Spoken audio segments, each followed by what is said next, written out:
As-tu déjà prié avec ferveur, supplié Dieu jour et nuit, sans voir le moindre changement? As-tu cru que tout dépendait uniquement de la volonté souveraine de Dieu? Et si je te disais que Dieu ne retarde rien, mais qu'il t'a déjà donné le pouvoir et l'autorité de changer les choses par ta foi et par ta parole? Oui, bien-aimé, ce n'est pas Dieu qui tarde, c'est souvent nous qui avons négligé l'autorité spirituelle qu'il nous a confiée. Dieu agit à travers ses enfants. Il t'a donné sa puissance, sa parole et son autorité. Si tu ne l'exerces pas, tu laisses le diable dominer, voler et détruire librement ce que Dieu a placé entre tes mains. Beaucoup disent, si Dieu le veut, il changera ma situation.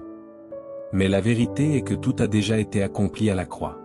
Le problème n'est plus dans le ciel, il est sur la terre, entre nos mains, dans notre bouche, dans notre foi. Jésus a déclaré, si quelqu'un dit à cette montagne, ôte-toi et jette-toi dans la mer, et qu'il ne doute point en son cœur, mais croit que ce qu'il dit arrive, il le verra s'accomplir. Remarque bien, il n'a pas dit de prier Dieu pour que la montagne disparaisse, il a dit de parler à la montagne. Dieu t'a donné l'autorité de parler directement au problème, pas seulement d'en parler à lui. Lorsque Jésus a maudit le figuier, il ne l'a ni touché ni crié, il a simplement parlé avec autorité, et la vie a quitté l'arbre.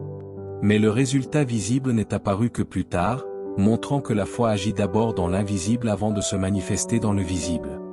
De même, lorsque tu déclares la parole de Dieu sur ta vie, ta santé, ton foyer ou ton avenir, quelque chose se produit immédiatement dans le monde spirituel, même si tes yeux ne le voient pas encore. La foi ne parle pas selon ce qu'elle voit, mais selon ce qu'elle croit. Nous devons cesser de dire, Seigneur, fais-le, et commencer à dire, Seigneur, je parle à cette situation en ton nom. Tu n'es pas un mendiant du ciel, tu es un ambassadeur du royaume, porteur de la puissance du Très-Haut.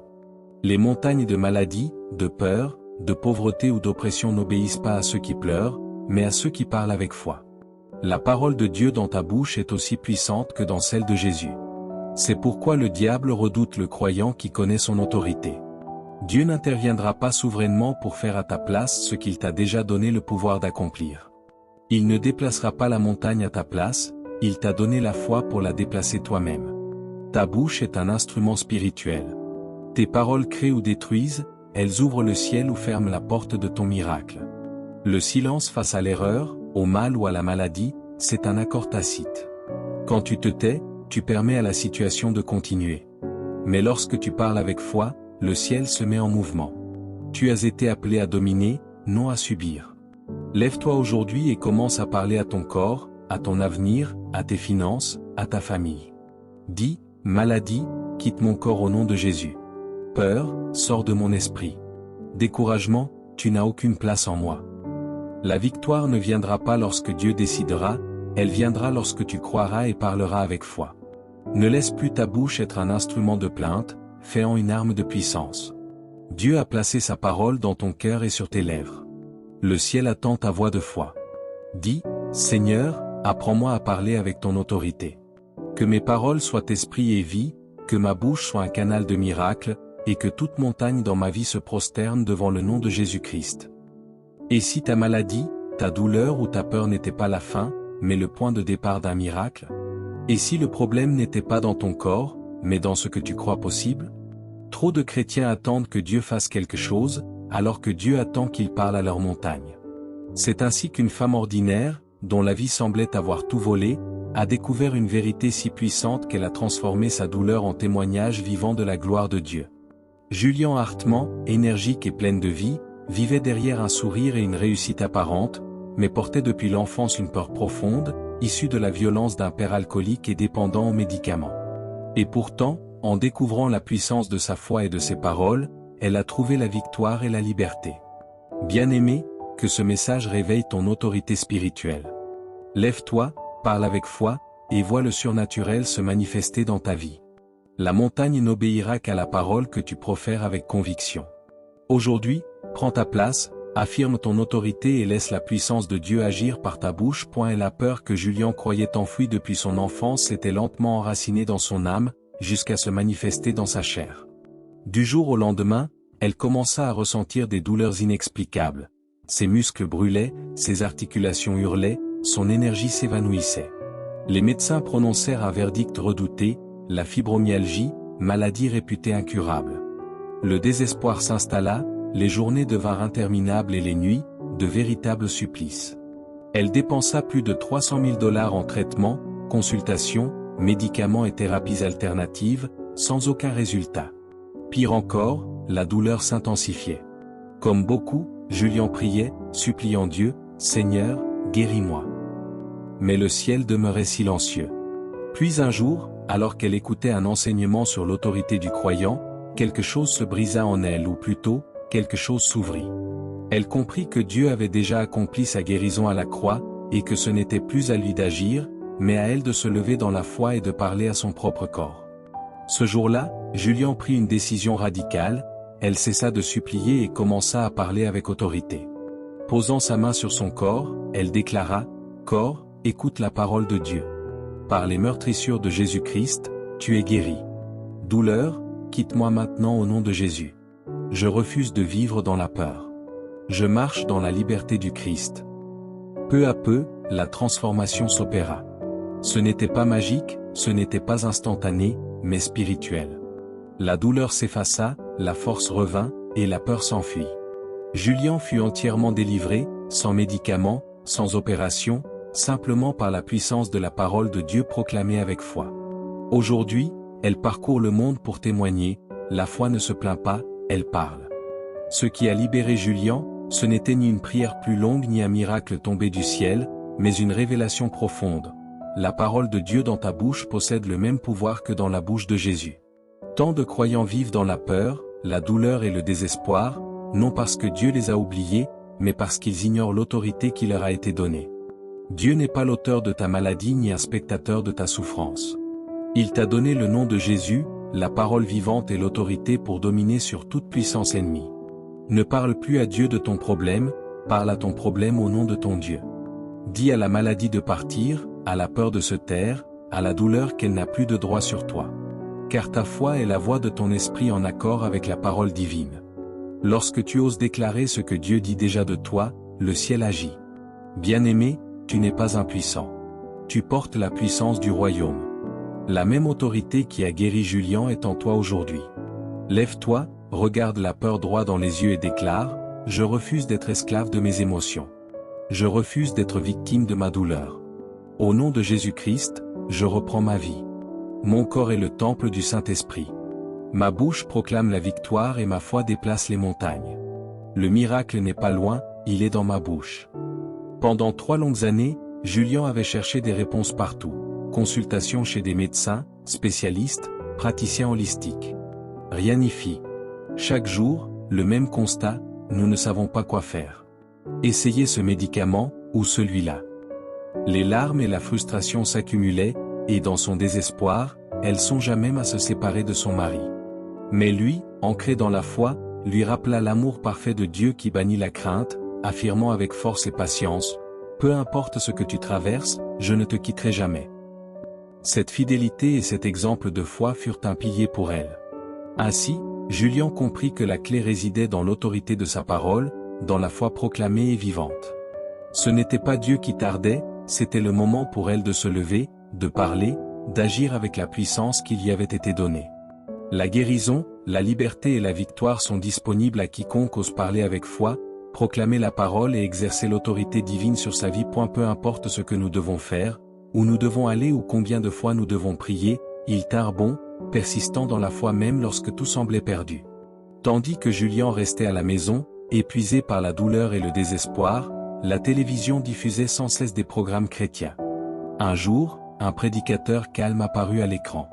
À première vue, il paraissait presque monotone, et elle était prête à changer de chaîne, jusqu'au moment où une phrase la figea. L'homme racontait l'histoire d'un malade atteint de Parkinson, auquel il avait simplement dit « Parle à ta main et ordonne-lui d'arrêter de trembler ».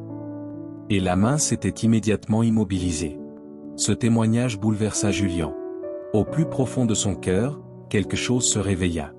Elle posa la télécommande, chercha le nom de cet homme et découvrit qu'il s'agissait d'Andrew Wommack. Dès lors, elle ne cessa plus d'écouter ses enseignements, visionnant toutes les vidéos disponibles, particulièrement celles relatant des guérisons extraordinaires. L'histoire de Nikki, une femme souffrant d'allergies sévères et d'hypersensibilité à de nombreux produits, la toucha profondément. Voir Nikki guérie, respirant librement dans une chambre repeinte, fut pour Julian un miracle vivant. À partir de ce moment, Julian décida d'abandonner toute passivité. Chaque jour, de 8 heures du matin à 14h30, elle s'asseyait à sa table de cuisine pour écouter les enseignements d'Andrew, répétant inlassablement ses paroles et proclamations. Puis elle commença à marcher dans sa maison, déclarant la parole de Dieu avec autorité. Elle proclamait, « Au nom de Jésus, cesse d'être engourdi. Engourdissement, tu es mort. Quitte mon corps maintenant. Douleur dorsale, pars. Mal de tête, pars. Mon cerveau est parfait. Dieu m'a donné un cerveau qui fonctionne tel qu'il l'a créé. Peu importe les diagnostics des hommes, je rejette tout ce qui contredit la parole. Corps, reviens à la vie maintenant. » Jour après jour, sa maison fut remplie de déclarations de foi et de versets bibliques. Lentement et imperceptiblement, la guérison s'opéra. Son mari le remarqua avant qu'elle ne s'en rende compte. Un jour, il observa, elle ne se plaint plus de ses genoux. Elle pleure moins. Est-ce un sourire que je vois? Et lorsqu'il l'entendit rire pour la première fois depuis des années, il sut que le miracle était réel. La guérison fut progressive, non parce que Dieu tardait, mais parce que Julian apprenait à recevoir pleinement ce que Christ avait déjà accompli. Elle comprit que la confiance en Dieu naît de la relation et non de la peur. Elle dit un jour, « Si tu ne peux pas faire confiance à ton Père terrestre, comment feras-tu confiance à un Dieu que tu ne vois pas ?» En choisissant de pardonner, de croire et de proclamer la parole malgré la douleur, elle vit Dieu restaurer son corps, son cœur et sa foi. Ce témoignage est une preuve vivante que la guérison n'est pas un événement futur, mais une réalité présente en Christ, qui a pris nos infirmités et s'est chargé de nos maladies. Julian comprit que Dieu n'est jamais en retard. Parfois, ce n'est pas lui qui tarde, mais nous qui devons apprendre à croire pleinement. Sa guérison ne fut pas seulement physique, mais spirituelle et intérieure. Dieu restaurait son identité, sa perception d'elle-même et lui enseignait qu'elle était véritablement en Christ. Ce fut le chaînon manquant de toute sa vie spirituelle. Le chemin fut long et parfois douloureux, mais au terme de cette traversée, la victoire éclata. Sa famille fut restaurée, sa foi solidifiée, et sa guérison devint une source d'inspiration pour tous ceux qui l'entouraient. Chaque jour, ils nourrissent désormais leur esprit par la parole de Dieu, transformant leur manière de penser, de parler et de vivre. Julian disait en riant, « Je m'entraîne avec Andrew. » Son mari, de même, suivait les enseignements partout, dans la voiture, à la maison, sur leur téléphone. Toute leur maison résonnait de la parole de Dieu, et aujourd'hui, leurs enfants marchent aussi dans cette vérité. La foi, proclamée avec autorité, a transformé une vie, une famille, et elle continue d'inspirer tous ceux qui osent croire et parler selon ce que Dieu a déjà accompli. Julian comprit que poser une base solide en Christ dès sa jeunesse était le plus grand héritage qu'elle pouvait recevoir. L'un de leurs enfants, passionné par l'art et la créativité, se réjouissait de pouvoir bientôt intégrer une école des arts chrétiens, où la foi et le talent se rejoignent pour glorifier Dieu. « Le monde du cinéma veut te voir échouer, disait-il, mais quand tu réussis sans compromis, ils veulent savoir pourquoi. Et c'est alors que je peux leur dire, c'est à cause de Jésus-Christ. » Toute leur famille connut ainsi une transformation radicale en découvrant que les enseignements bibliques ne limitent pas Dieu. Ils comprirent que le seul obstacle entre eux et les promesses divines n'était autre que leur propre façon de penser. Julian s'écriait souvent, « Je ne limiterai plus Dieu. » Ce cri de victoire devint le refrain de leur nouvelle vie. Touchée par la grâce, Julian ne garda pas son témoignage pour elle seule. Elle se sentit appelée à encourager les femmes du monde entier à appliquer la rédemption du Christ dans tous les domaines de leur vie. Elle expliquait, « Le monde enseigne qu'en vieillissant, une femme doit se résigner à la fatigue, à la douleur, à la ménopause et à la peur du déclin. On te fait croire que ta vie s'assèche, alors que c'est tout le contraire. » À travers les enseignements d'Andrew Wommack, elle découvrit que la parole de Dieu couvre tout, même ce que le monde ne mentionne pas. Andrew ne parlait pas spécifiquement des problèmes féminins, mais il proclamait la vérité éternelle qui libère et guérit l'âme, l'esprit et le corps.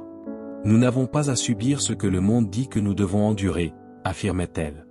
Aujourd'hui, Julian et sa famille continuent d'impacter le monde par leur foi, se souvenant toujours que tout a commencé grâce aux partenaires et amis du ministère d'Andrew Wommack. Parce que des cœurs généreux ont semé, Julian vit désormais libre, sans peur et totalement guéri de la fibromyalgie. Elle rappelle avec reconnaissance que, lorsque l'on additionne toutes les factures médicales, cela dépassait les 300 000 $, alors que les enseignements d'Andrew étaient gratuits. Andrew lui-même témoigna, Butch et Julian sont devenus de vrais amis. J'ai visité leur maison, prêché lors de leurs réunions bibliques.